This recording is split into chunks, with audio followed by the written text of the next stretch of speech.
우리 시간 새벽에 우리를 도우시는 주님 앞에 묵상 기도하며 나아가겠습니다.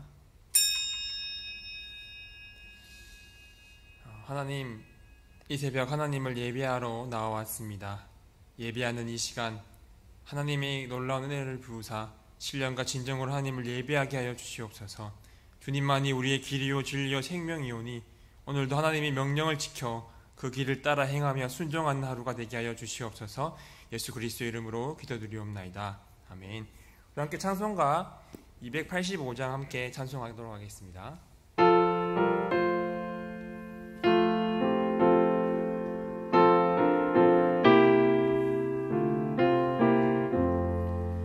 주의 말씀 받은 그날 참 기쁘고 복되도다.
우리 시간 월요 기도 제목인 교회를 위해 함께 기도하며 나아갑시다.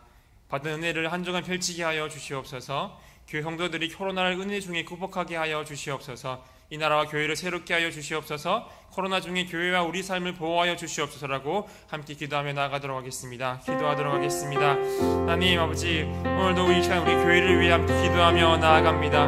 먼저 우리가 받은 은혜를 붙잡고 한 주를 살아가게 하여 주시옵소서. 하나님, 우리가 주신 말씀에 순종함으로 한 주를 살아가길 간절히 소원합니다. 우리 주님께서도 기도함으로 사명의 길을 준비하셨던 것처럼 우리가 하나님의 말씀을 붙잡고 기도함으로 하루하루를 살아가길 간절히 소원합니다. 우리가 기도함으로 성령 충만함으로 육신의 종력, 안목의 종력, 이생의 자랑 등 마귀의 시험을 이겨나갈 수 있도록 인도하심을 하여 주시옵소서. 하나님 또한 사랑하는 우리 성도들 가운데 은혜를 더하여 주셔서 은혜 가운데 코로나를 극복할 수 있도록 은혜 인도하심을 더하여 주시길 간절히 소원합니다. 또 어려움을 이겨내는 은혜를 허락하여 주심으로 말미암아 환난 중에서도 우리를 붙드시는 주님을 붙잡고 붙잡고 나아갈 수 있는 우리 모든 심령 될 수 있도록 은혜를 더하여 주시옵소서. 아버지, 이 나라를 위해 기도하며 나아갑니다. 주님, 3월 대선이 얼마 남지 않았음을 고백합니다.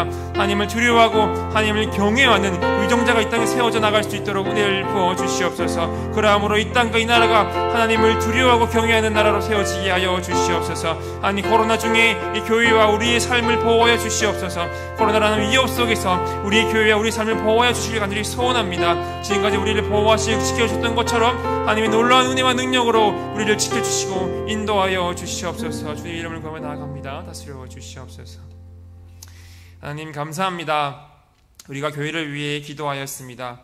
우리의 교회와 이 땅의 교회는 하나님의 곳이오니 하나님의 뜻과 계획으로 인도하여 주시옵시고 세상의 풍파와 환난으로부터 우리의 교회와 주님의 백성들을 지키시고 보호하여 주시옵소서. 또한 이 새벽 우리가 하나님 말씀, 하나님의 영광을 바라보기 위해 이 자리에 모였음을 고백합니다. 하나님, 우리가 예배를 통해 하나님의 영광을 바라보게 하시고 또 말씀을 듣고 기도함으로 삶의 자리에 나아가 승리하는 삶을 살게 하여 주시옵소서. 예수 그리스도의 이름으로 기도드리옵나이다. 아멘. 네, 우리 말씀 함께 살펴보도록 하겠습니다. 함께 살펴볼 말씀은 누가복음 5장 1절에서 11절 말씀입니다. 말씀에 순종할 때라는 제목으로 함께 말씀 살펴보도록 하겠습니다. 먼저 말씀 교독하도록 하겠습니다. 저부터 읽도록 하겠습니다. 무리가 몰려와서 하나님의 말씀을 들을새 예수는 게네사렛 호숫가에 서서 호숫가에 배 두 척이 있는 것을 보시니 어부들은 배에서 나와서 그 물을 씻는지라. 예수께서 한 배에 오르시니 그 배는 시몬의 배라. 육지에서 조금 떼기를 청하시고 앉으사 배에서 무리를 가르치시더니 말씀을 마치시고 시몬에게 이르시되 깊은 데로 가서 그물을 내려 고기를 잡으라. 시몬이 대답하여 이르되 선생님, 우리들이 밤이 새도록 수고하였으되 잡은 것이 없지만은 말씀에 의지하여 내가 그물을 내리리이다 하고 그렇게 하니 고기를 잡은 것이 심이 많아 그물이 찢어진지라. 그의 다른 배에 있는 동무들에게 손짓하여 와서 도와달라 하니 그들이 와서 두 배의 채움에 잠기게 되었더라. 시몬 베드로가 이를 보고 예수의 무릎 아래 엎드려 이르되 주여, 나를 떠났소, 나는 죄인이로소이다 하니 이는 자기 및 자기와 함께 있는 모든 사람이 고기 잡힌 것으로 말미암아 놀라고 세베대의 아들로서 시몬의 동업자인 야고보와 요한도 놀랐습니다. 예수께서 시몬에게 이르시되 무엇을 하지 말라, 이제후로는 내가 사람을 취하리라 하시니 그들이 배들을 육지에 대고 모든 것을 버려두고 예수를 따르니라. 아멘. 먼저 많은 무리들이 예수님의 말씀을 듣기 위해서 이 게네사렛 호숫가, 즉 갈릴리 호수에 모여 있음을 우리는 알 수가 있습니다. 예수님의 말씀에는 능력과 권위가 있었기 때문에 이 많은 사람들이 이 소문을 듣고 은혜로운 말씀을 듣기 위해서 이 갈릴리 호수로 찾아온 것입니다. 이러한 상황에서 예수님께서는 말씀을 조금 더 효과적으로 전하시기 위해서 호숫가에 정박해 있는 이 배를 보시고는 이 베드로의 배에 오르십니다. 그리고 말씀을 전하며 무리를 가르치셨죠. 그리고 말씀을 마치시고는 베드로에게 이 고기를 잡기 위해 깊은 데로 가서 그물을 내리라고 말씀을 하십니다. 그런데 무언가 이상합니다. 원래 직업이 목수인 예수님이 이 베테랑 어부인 베드로에게 고기를 잡으라는 명령을 내리고 있습니다. 고기가 다니는 길을 그 누구보다도 잘 아는 이 베테랑 어부인 베드로의 일행이 밤새 고기를 잡아 보았지만 아무런 소득이 없었습니다. 허탕이었죠. 게다가 밤새 고기를 잡느라 피곤하고 매우 지친 상태였습니다. 지금 그물을 내리는 것은 헛수고의 시간 낭비일 뿐인 것이죠. 이러한 상황에서 이 전문 어부인 베드로의 입장에선 예수님의 말을 도저히 납득할 수가 없었을 것입니다. 조금 과장된 비유를 제가 좀 재미있게 말하자면 이 전도사인 저에게 저기 있는 청명역 앞에 있는 용통사의 스님이 와서 누가복음 5장에 대해서 설명해 주시는 것과 같은 느낌일 것이라고 저는 생각을 합니다. 그리고 저는 이 밤새 그물을 내려 물고기를 잡고자 했지만 한 마리도 잡지 못하고 허탕친 이 베드로의 마음을 조금 이해할 수가 있습니다. 여러분 혹시 낚시를 해보신 적이 있으십니까? 저는 낚시를 참 좋아합니다. 여름 휴가 때마다 가족들과 함께 1박 2일로 낚시를 하러 갑니다. 그런데 낚시라는 게 이 세월을 낚는다는 말이 있듯이 안 될 때는 죽어도 안 됩니다. 그럴 때 낚시를 할 때 물고기가 모여들게 하는 이 밑밥이라는 것을 뿌리기도 합니다. 이 크릴새우와 빵가루와 그리고 맛있는 냄새가 나는 그 가루를 물과 섞어서 뭉쳐가지고 동그랗게 뭉쳐서 바다에 던지는 것이죠. 그리고 물고기들이 그 냄새를 맡고 쫓아오게 만드는 것입니다. 그런데 이 밑밥을 수없이 던져도 물고기가 안 물 때가 있습니다. 심할 때는 하루 종일 밤새 낚시를 해도 물고기가 한 마리도 잡히지 않았던 적도 있었습니다. 그럴 땐 도저히 어떻게 할 방법이 없는 것이죠. 그저 물고기가 물 때까지 하염없이 기다릴 뿐인 것입니다. 이럴 때는 이 넓은 바다에 마치 물고기가 한 마리도 없는 게 아닌가라는 생각이 들기도 합니다. 아마도 베드로도 이와 같은 마음으로 밤새 이 물고기를 잡았을 것입니다. 또 낚시에는 물고기가 잘 잡히는 이 포인트라는 곳이 있습니다. 갈릴리 호수에 대한 정보가 빠삭했던 베드로는 어디에서 물고기가 잘 잡히는지를 알고 있었기에 열심히 각 포인트를 찾아다니며 그물을 내렸을 것입니다.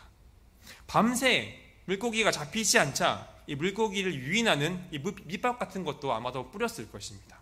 그런데도 밤새 물고기를 한 마리도 잡지 못했죠. 그런데 여기서 베드로는 한마디 불평도 하지 않고 이 말씀에 의지하여 예수님의 명령에 순종하여 그물을 내립니다. 우리는 여기서 이 베드로의 믿음과 이 순종의 모습을 볼 수 있어야 합니다. 베드로는 베테랑 어부입니다. 고기잡이에 관련해서는 이 갈릴리 호수에 대해서 그 누구보다도 빠삭한 정보와 지식을 가지고 있었습니다. 그런데 베드로가 밤이 새도록 그물을 내리고 물고기를 잡아보았지만 이 물고기를 잡지 못했습니다. 또한 날이 밝은 낮에는 이 물고기를 잡는다는 것은 어부로서의 기본 상식에도 맞지 않는 것이었습니다. 그럼에도 불구하고 베드로는 예수님의 그 말씀에 순종합니다. 여러분, 베드로는 마지못해 억지로 이 명령을 따르는 것이 아니라 이 적극적이고 능동적으로 이 말씀에 순종을 했습니다. 베드로는 자신의 배 위에서 말씀을 전하시는 그 예수님의 그 가르침을 주의 깊게 들었으며 예수님의 말씀에 권세가 있고 진실하다는 사실을 깊이 깨달았을 것입니다. 그래서 예수님께서 무슨 말씀을 하시든 그대로 순종해야겠다는 결심을 했던 것이죠. 그리고 예수님께서 깊은 데로 가서 그물을 내려 고기를 잡으라는 말씀을 하시자 그 명령이 비상식적임에도 불구하고 즉각적이고 능동적으로 순종하는 것입니다. 이러한 믿음은 바로 예수님의 가르침인 말씀에서 생겨나게 됩니다. 우리가 예배를 통해 말씀을 듣고 또 이 말씀을 읽고 묵상해야 하는 중요한 이유가 여기에 있는 것이죠.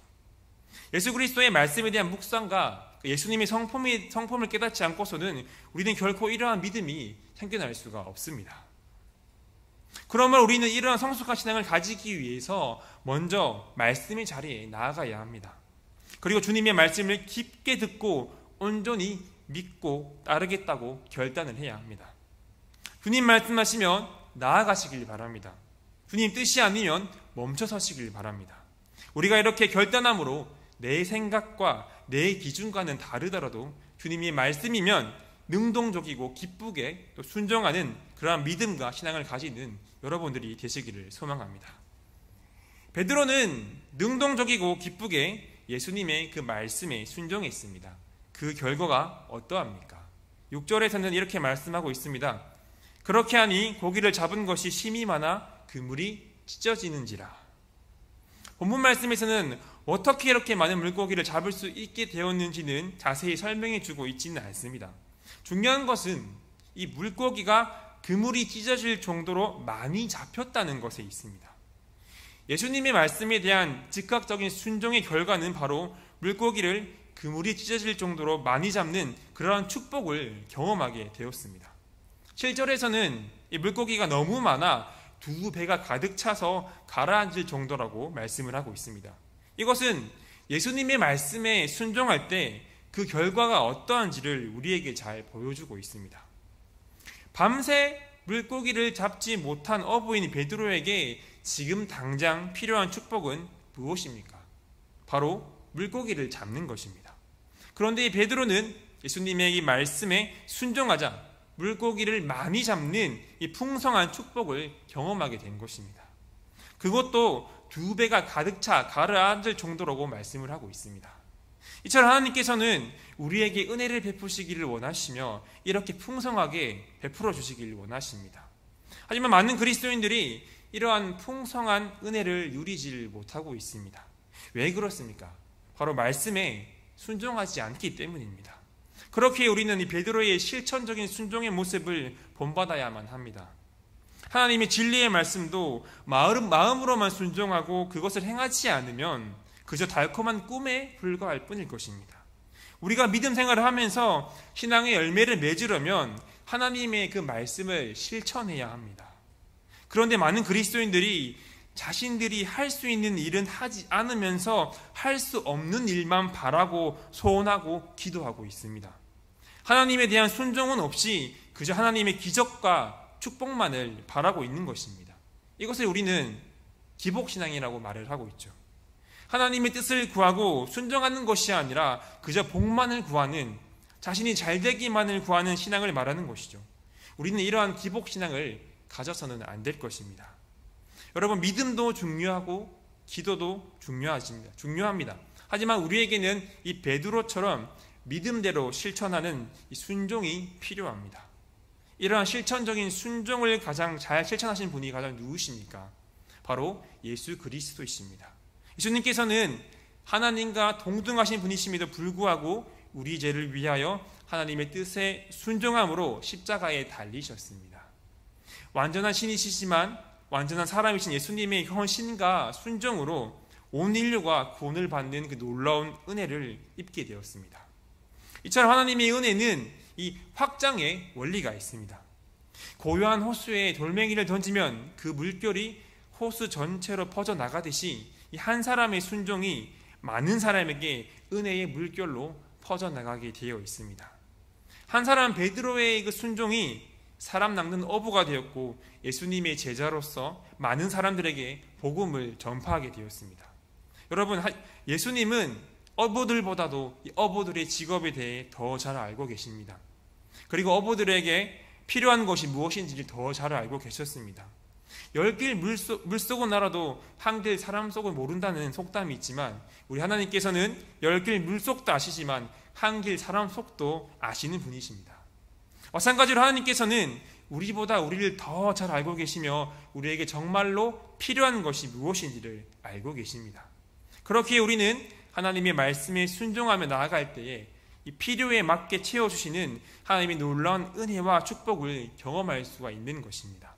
그렇기에 베드로와 같이 이 말씀에 실천적인 순종을 하시는 여러분들이 되시기를 바랍니다. 그렇게 말씀에 순종함으로 하나님의 축복의 은혜를 경험하며 많은 사람들에게 그리스도의 선한 영향력을 끼치는 여러분들이 되었으면 좋겠습니다.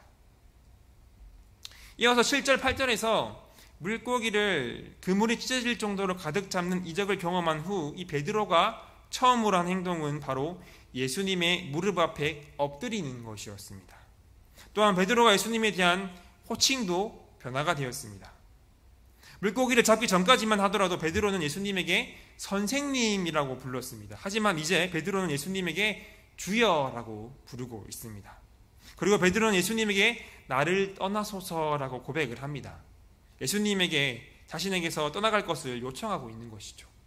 베드로가 이렇게 고백한 이유는 예수님의 그 가르침과 이적을 체험하면서 예수님은 거룩하신 분이시지만 자신은 하나님 앞에서 너무나 부끄러운 죄인임을 깨달았기 때문입니다. 이처럼 예수님을 진정으로 만난 사람은 거룩하신 예수님 앞에서 자신이 죄인임을 깨달을 수밖에 없습니다. 이렇게 베드로는 거룩하신 예수님의 이름을 높이며 자신은 낮추는 겸손의 자세로 예수님께 나아갔습니다. 시몬 베드로의 이러한 반응과 변화는 함께한 사람들과 야고보와 요한과 마찬가지로 예수님의 놀라운 능력에 놀라서 두려운 감정을 느꼈기 때문입니다. 예수님께서는 겸손한 죄인인 베드로를 책망하지 않으시고 오히려 두려워하는 베드로에게 무서워하지 말라고 말씀하시며 그를 안심시키고 계십니다. 그리고 베드로에게 사명을 부여하십니다. 그것은 물고기가 아닌 사람을 취할 것이라는 말씀이었습니다. 말씀에 순종할 때 예수님께서는 베드로의 믿음을 보시고 이 사람 낚는 업으로 부르셨습니다. 우리는 이 베드로를 통해서 우리가 어떤 자세로 하나님의 메시지에 반응해야 하는지를 배워야 합니다.